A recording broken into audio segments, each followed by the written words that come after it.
Hi, everybody. Hope you're doing well.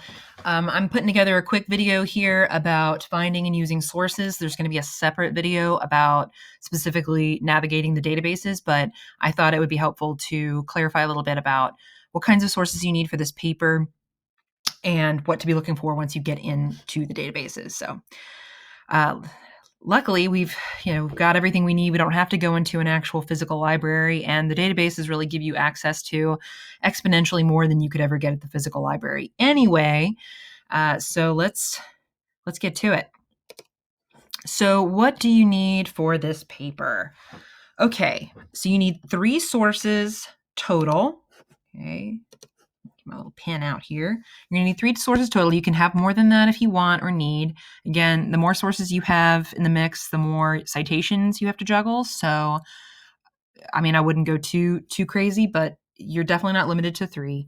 At least one of them needs to be a historical or biographical source, and we'll talk about that in a second.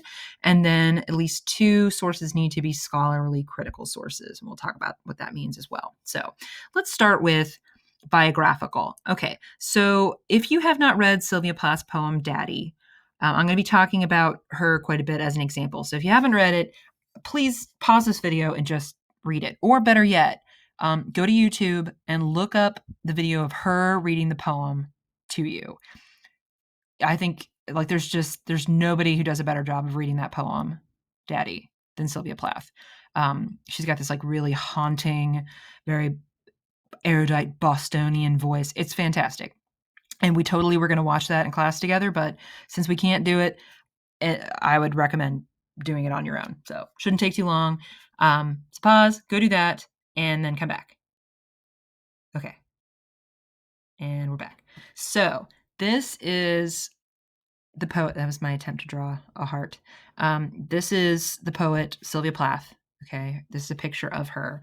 So if you were going to talk about that poem, for your paper, it's kind of impossible to talk about Sylvia Plath and not talk about her biography because she is what's called a confessional poet. Her style is considered confessional. That means that the actual things that were going on in her life experiences were super super duper influential in the subjects that she chose to write about. So there are lots of things that you could talk about. You could for her and how it influenced that poem. There was, her father dying when she was young and the circumstances of that. Her failed marriage later on to another famous poet named Ted Hughes. The fact that she wasn't famous during her lifetime, only posthumously. You could look at her issues with mental illness or her death, which happened pretty shortly after she wrote that poem. And if you look at the circumstances of her death too, I mean, the poem's definitely. I mean, you could say it's kind of a cry for help of what was to come. So, gosh, I mean, there's really no better example of biographical influence on a poem than Sylvia Plath's work. So that would be biographies, looking at the circumstances of the poet's life. Okay, how that would have influenced them to write the poem the way they did. So if you're looking at Linda Hogan's poem Heritage, you'd look at, okay, what's her background? How did that influence her writing? Same thing with Seamus Heaney. Okay, he's an Irish poet. How did that, what did he go through that might have influenced him to write Punishment the way he did? Same thing with like any of the poems or poets on a reading list. Okay, that's why they're on there, is because you can pretty much always find stuff in their lives that you can overlay on top of the poems, look for influences. Historical, not always. So with historical, we're really looking at, okay, what was going on at the time around the poet, historically speaking. Okay, so I've got this kind of silly fridge magnet. It's an actual fridge magnet. It's supposed to be making fun of like 1950s housewives, and Sylvia Plath was living and writing she died in the early 60s. So what's spooky about this picture to me is like, I mean, look at the two. It's they could be sisters or twins, and I don't think that's a coincidence, because if this image here is, of course, it's making fun of this idea that, all right, in the 50s and 60s, all women could do or wanted to do was be a housewife. And of course, there's nothing wrong with being a housewife. It's just, when you don't have any other options or choices, that's when it becomes a problem.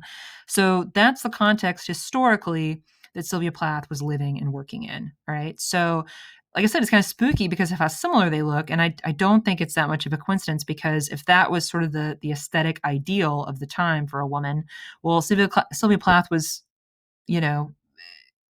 trying to maintain that herself. So she was also trying to maintain that. She really struggled, and she talks about this a lot in her writing and her work. She struggled with this dual identity of being a poet, being a writer, and her duties to her husband and her children, and trying to maintain this facade of being this like perfect, happy housewife, when really she was struggling pretty intensely with mental illness. And we've talked in the past about what kinds of treatments were available for people, women in particular, with mental illness, and she underwent a lot of those, and they were pretty traumatic. So while she's trying to maintain this facade, really the reality was very different. So a large part of that meant that she would have to do her writing, her actual creative work, when her husband and children were asleep, because their waking hours, she would have to be tending to their needs. So she'd get up at like 4 a.m, write for a couple of hours, and then when they get up, then it's time to focus on them, and then when they go to bed, it's back to work. So again, you could look at, all right, historically, what were the expectations for women at the time, and how did she struggle with those? So scholarly, but again, not all poems on our list are going to work well with the historical angle. Some do, some don't. Like, for instance, we're going to look at Langston Hughes as an example of one where you kind of have to apply the historical context to understand the poem. So just stay tuned for that. Scholarly criticisms. So again, criticisms, that does not mean like, okay, here are the things we didn't like about the work. It's not that. It's basically like scholarly critics. I've got an example of one right here. This is Susan Gabar. She is one of the most famous scholarly literature critics. She focused, as you can see from the picture, on literature by women, particularly women with mental illness. So she wrote pretty extensively about Sylvia Plath, Virginia Woolf as well, and others. So she actually used a lot of her scholarly work when I was in grad school. So she's pretty influential for me. But Susan Gabar, yeah, she basically like spent time analyzing and looking at literature written by authors. And so that's what scholarly critics do. But they do it professionally. So the reason you'd be bringing this information in, this stuff into your paper, is it would act as support for your interpretation of the poem, what you think the theme is and the elements and how all that contributes, right? So we're going to talk more in our first Collaborate session next week about how to actually structure this paper and incorporate this kind of source material. But in the meantime, I just want you to know, okay, this is what's meant by this, and this is what's meant by that. Okay. So for scholarly critical sources, this can either be a source which talks about the poet's body of work in general. All right. And so you would like, if it's talking about the poet's style and everything, then you could apply that specifically to the poem you're looking at. And you may have to use these kinds of articles. You may not be able to find articles that talk specifically about the poem you're working with. All right. But you might luck out. It just depends on the poem and how long that work has been around, because I can tell you right now, there are some poems on the list that just there isn't as much written about them because they're a little newer. But I can also promise you that every poet on our list has had a lot written about them in terms of their style and the work that could be applied to the poem that you're working with. So don't give up. If you like a poem and you want to work with that poem, don't give up just because you can't find, there aren't like a bunch of articles written about this poem. That's okay. There's still good stuff out there. I know there is, because I've been doing this for years, so I know it's there. So you're having trouble finding stuff, let me know. I love a challenge when it comes to research, so we will find what you need, okay? Or you might have picked something where it's just like there's oodles and oodles of stuff and it's a little easier, but don't let that be the driving force, I guess. So Plath's poetry, this is an example from an article that I found in the databases that talks about Plath's poetry in general, her work as a poet in general, but hopefully you'll see after looking at this that there are a lot of things that could be applied specifically to the poem Daddy, okay? So even her earliest poems demonstrate her clear, unique voice. Okay, that's a nice little bit there. That's a term. We've been talking about mastery of language. That would be diction. An unusual use of syntax. That could apply to diction as well. Muscular consonance of verse. That could go with sound. An exquisite agony of tone. Oh my gosh, what a gorgeous phrase. Like, I could spend all day trying to describe Sylvia Plath's tone and not nail it like that quote does. So these are all the hallmarks of Plath's work. As she matured, the poet honed her craft to technical perfection and took on more daring, personal subjects.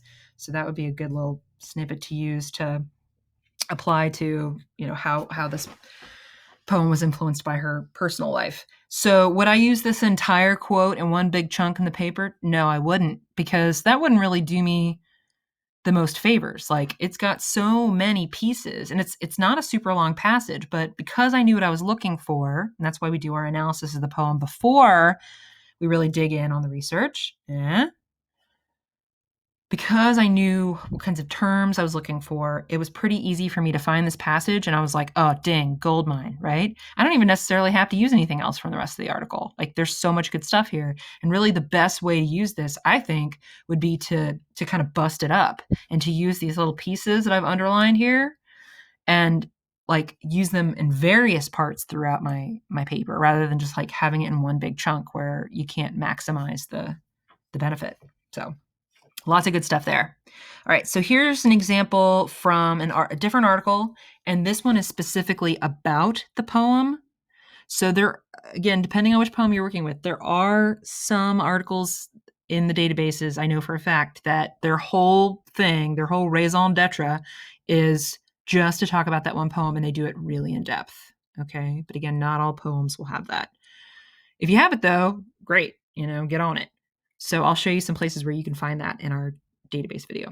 So this one says, again, I would not use a quote this long. It's pretty lengthy, but I just wanted to show you as an example. There is a contrast of feelings in the poem. So talking about our poem, Daddy.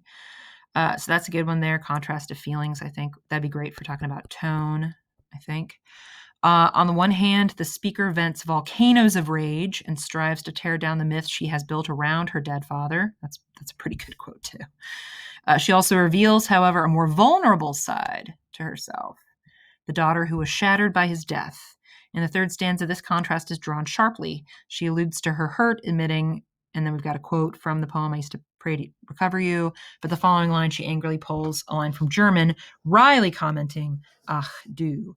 So basically the whole article that I found was doing this. It was just kind of going through stanza by stanza and breaking the poem down. So again, you might luck out and find something like that for your poem, but if you don't panic. There are other avenues to get what you need.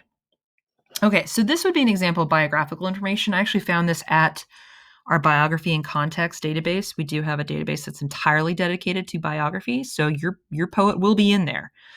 So if I was going to go find a biographical source about anyone, would be my first stop. So just go in, put your poet's name in there, and all kinds of stuff will come up. This, I promise you. So again, I would not just take this whole thing and dump it into a paper. It's too long of a quote, and you don't want to have like a long, exhaustive biography paragraph in this paper. Instead, what I want you to do is apply what you learn about the poet's life to your analysis of the poem, like throughout the paper, okay? Which, again, we'll talk more about that in the Collaborate session. So this is just taken directly from a biographical article about her. Plath, born outside Boston, Massachusetts in 1932, went to Smith College, Cambridge, Fulbright Scholar.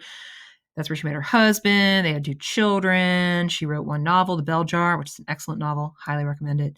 3 volumes of poetry, blah, blah, blah, blah. So, yeah, I'm getting bored just reading this. But both her life and her work. Now, this is good. This you might want to take a little A little quotey quote from: both her life and her work were characterized by a sense of exquisitely tormented, oh, there's that word again, but ominous passion. She committed suicide at the age of 30 in 1963. So, spoiler alert on that.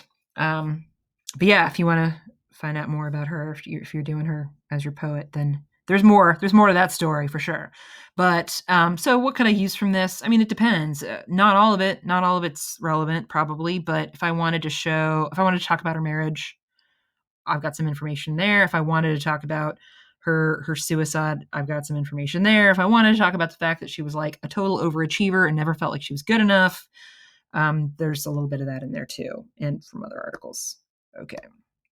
So this would be, let me get that out of the way. I'm sorry.